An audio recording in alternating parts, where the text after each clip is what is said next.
everything when we're talking about the EVs, right? So there was two type of Daytona models. There was an RT, and then there was a Scat Pack. Now the RT was supposed to deliver 496 horsepower, 404 pound-foot of torque. I think the mile range was supposed to be 300 in miles, per charge, and then 0 to 60 was 3.1 seconds, I believe. When we're looking at the Scat Pack, it was a little bit higher, so I think it delivered 670 horsepower, 627 pound-foot of torque, and I think you got 241 miles per charge. That 0 to 60 was 3.3 seconds. And for everybody who knows me, I'm not an EV person. It's not that I, hate the EVs. I just particularly don't like them. I don't think they're safe on the environment. All of these things that they were trying to say, stop the Hemis, environmental friendly. It's not when you do your research. So I think the hypocrisy around the EVs, that is one thing that I do not like. And everybody has their own opinion, and I'm not coming up here to try to sway people one way or the other. I'm just trying to bring, some facts and, promote some dialogue on this channel. Now, when I went back and compared, and, everybody was saying that these cars are going to be great, they're going to be performance ready, I went ahead and tried to compare both the vehicles that were comparable to each other. And hands down, the Tesla outperforms it with price and with when you're looking at the specifications of it. So an RT is equivalent to a Tesla Model 3 performance when I was kind of looking at what is the closest thing. And when we're looking at the Tesla, Model 3, even though, again, let's kind of put this disclaimer, I am not siding with EVs one way or the other, but their range was 340 miles. Their 0 to 60 time frame was 2.9 seconds. Their horsepower, I believe, was 510, and it delivered, I think, 554 pound-foot of torque. So when you're looking at the specs, it outperforms that. I think the top speed was 163 miles an hour. So hands down, that beats the RT, version of the Daytona. And when you're going now comparing, when I looked at the Scat Pack trying to compare what's the comparable Tesla, because they have different versions, but it was the Tesla S long performance. I think that is, very comparable if you're trying to compare, the specs to the Scat Pack Daytona. And again, it outperforms. Top speed is 200 miles an hour. 0 to 60, I believe, is 3.1 seconds. You have 402 miles per charge on it. And 0 to 60 is I said 3.1. I correct myself. I think it's 1.9 seconds. So it's even faster. And the horsepower is around the same. It's 670 horsepower. Now, the thing that got me with the EVs is, hands down, it's when you're looking at the prices. Getting back, so the thing that really gets me, and here's the thing, and I think this is where Dodge is messing up, and I want an honest dialogue. I want feedback. I want to, I love these coffee drives in the morning time. But the RT, when you look at it, and you're looking at price to price, and you're looking at the comfort, the compatibility to each, the RT, I believe they were going, and I will leave on the screen. What I did is I actually built these cars online. The RT was $67-some thousand, right? And the Scat Pack, when you look at everything, I think there was one option that you could leave out, which was $2,000 plus or minus. But that was almost $87,000, okay? And again, when you go back to the Tesla, the Model 3 performance, I think it caps off, it was like $55,000, maybe $60,000 for better specs now.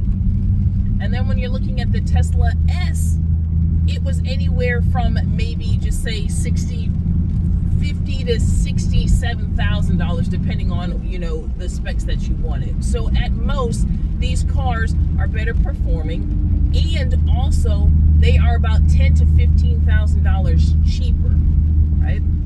And that brings me to my conversation today.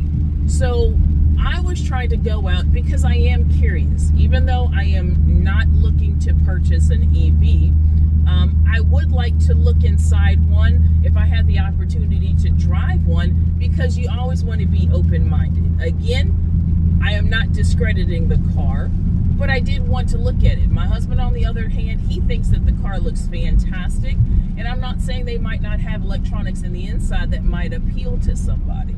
I just don't think it's worth the money. So I called, a dealership around here, and I do have a source in there. And this particular person told me flat out, Julianne, do not even think about buying this car. The cars are just sitting here on the lots. The cars all need to be reprogrammed. They're not functioning properly. So this is the 2024, both the RT and the Scat Pack, right? Said it's not worth it. Not worth it. And I said, okay. And then, of course, my source was like, look, I will call you when we get things rolling. Now, keep in mind, 2024 vehicles are sitting on the lot. They came into the dealerships mid-2024. So anybody who buys cars or who has purchased a car in the past knows that usually the cars will come the preceding year, usually maybe mid or the end of the year going into the next year. So if you wanted to buy a 2024, you usually try to get it, or you get great deals maybe October 2023, right? That's how they get all the rebates, the sales, and that's how they sell you to get these cars. So not only was Dodge not performing, right, they were late in delivering the product, and now the products are sitting on the lots because they are not selling, they are not working. And here's the thing, the 2025s are now rolling in. So not only do you have the 2024 sitting on the lot, you are now having 2025s coming into the dealership with the same problems. So that leads us to now a discussion. Well, what the heck? What are we going on? Now, let's also talk about our engine V8s, right? The Mopar lovers. The reason why we bought these vehicles, right?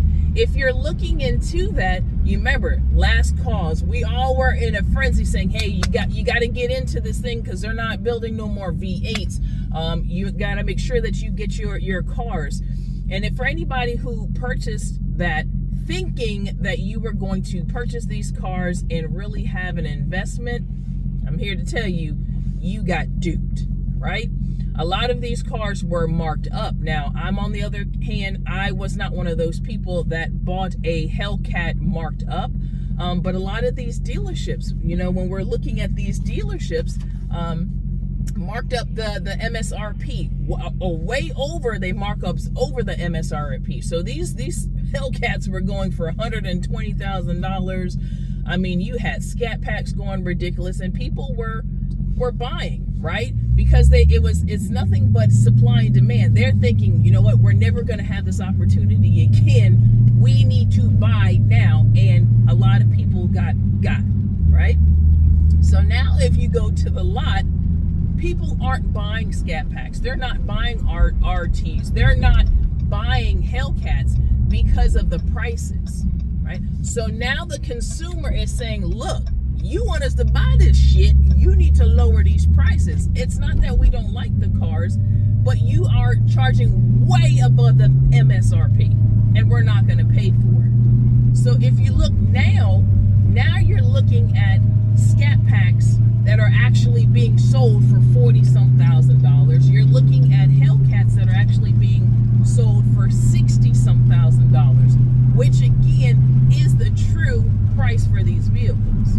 Okay, so if you bought a vehicle, now if you have a Hellcat or Scat Pack from previous, you're like, oh shit, the depreciation value is some dookie shit, right? And you're absolutely correct. Now, if you went into it saying, you know what, I bought this car because I love the car, and that's why I got cars. I bought this car knowing flat out, I'm not selling this car, I'm not trying to flip this car, I'm not trying to make some coin with this car. I enjoy this car because I love the drag race, I love how it looks, then you're okay. Then doesn't bother you, which in my case it really doesn't bother me. So I'm okay with that. I just would like to see where Dodge is going to go next. Now, here's a couple of things that I was thinking about. Not only do we have the whole EV issue, but you remember 2026, they're coming out with the 3.6 inline, the turbo, right? So how is that going to play? Right? So you have all of these factors, and I was sitting there and I'm like, okay, Tim Kuniskis came back, Carlos is out, thank God, but what is the future for Dodge? And you remember Tim Kuniskis, he did not accept the CEO position from Dodge. He was like, nope, I'm not doing it. And you know what? I think that's a very, very smart move. Now, if this was me, this is what I'm speculating and I'm assuming. There's been a lot of rumored things that the Plymouth Barracuda is coming back, you know, the Mustang Killer. That's one of the things. Maybe Dodge has something on their sleeves like, look, all right, we're going to save something and the V8s are going to come back, right? There's a lot of discussions that there are, you know, bringing the 5.8 liter, the V8 back, which I think would be fantastic because they're going to have to pick up and sit here and try to save some of the depreciation, some of the cost that they did with these EVs because they're not going to sell. So my thoughts are maybe Dodge thinks, you know what, we're going to just flood these dealerships and we're going to try to sell as many EVs as we can. And then as a result, whatever is left over, we're going to take these back. Because you remember the production places, right? The production lines, they all were closed down. And now because of, and this is me, because now politics have changed, now we're going to see that these production lines are going to open. They have a manufacturing place, I think in Michigan, right? So if these production lines open back up, then they can continue making these V8s, right? And if they do, they can take the shells of these EVs, because I think they said that they can support putting that V8 in these shells.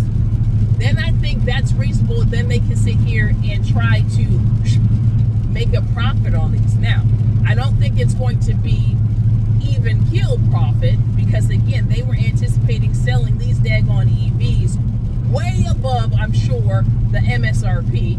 Because if you remember, go back, when I built it, that's around $87,000. If they put the V8 5.8 liter in there, again, they have to be real smart. They can't hike up and jack up these prices again. They're going to have to sell them for maybe $60-some thousand. So again, that's a $20,000 in a negative, right? But at least they're not sitting here rusting on the lot. That's one option. I do believe that the 3.6 inline, you know, that twin turbo, I think there is going to be some benefit from it. Now, I haven't particularly looked at it or heard it online, but some people say that sounds like trash. But there are people out there who in fact, don't want a V8. You know, they don't want all that power. And some people like the V6 engines. So I think that will be, you know, a nice even balance. It's going to give Dodge some diversity in what they want to do with cars. So I definitely think that there is place for the 3.6 twin turbo. Am I saying that the sales are going to do well? I'm not sure. But if they bring back this V8, then I think Dodge has some kind of potential of getting out of the shit that they're in. The other thing too, I think that Tim Kuniskis was really smart. You remember, he's sticking on the Ram side, right? Right now, the Ram 1500 has that V6 in it. That Ram, if they put that V8 in there and put that V8 back into that Ram 1500, that is going to start selling again. Because think about it, and this is only me, everybody has their own opinions, but if I'm going out here buying a truck, I'm going to buy me a Cummins. I'm going to buy something that I can utilize this truck. I don't want to buy a Ram that has a V6, and if I'm trying to take a big load going down, that my car don't stop. It just keeps going and going and going and going. I need my car to be able to handle what I actually bought the car for, or the truck for, I should say, right? And I don't think that any man who knows how to haul things or do things, if they had a choice, is going to take a Ram 1500 with a turbo engine or a V6 versus a powerful V8 engine. I mean, maybe, I don't know. So I think it would benefit Dodge and Ram to put that V8 back in that truck. That will potentially kind of shift things when they're doing their market strategies, in my opinion. So those are the questions. Do you feel like there's hope for Dodge? If so, leave a comment. Do you feel like these EVs are going to sell? Leave a comment. Let me know about the current, what do you think about the current drop or the reduction of these current Scat Packs and Hellcats under the MSRP? How do you feel about that? Right? And just let me know your thoughts. Now, I can imagine, I follow a lot of people on social media.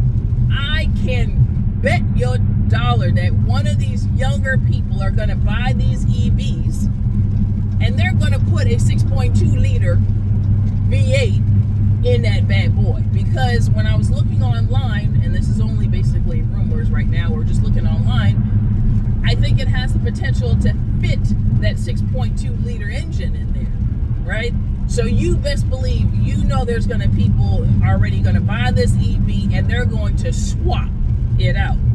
I think that would be fantastic. That will be some excellent content, but I'm not going out there and buying an EV just to swap and put a 6.2 liter in there. Now, if I had money, or if you guys get this channel to go up, pick up these subscribers, hey, I'll do that all day. I'll buy an EV in a heartbeat and I'll put that 6.2 liter in there.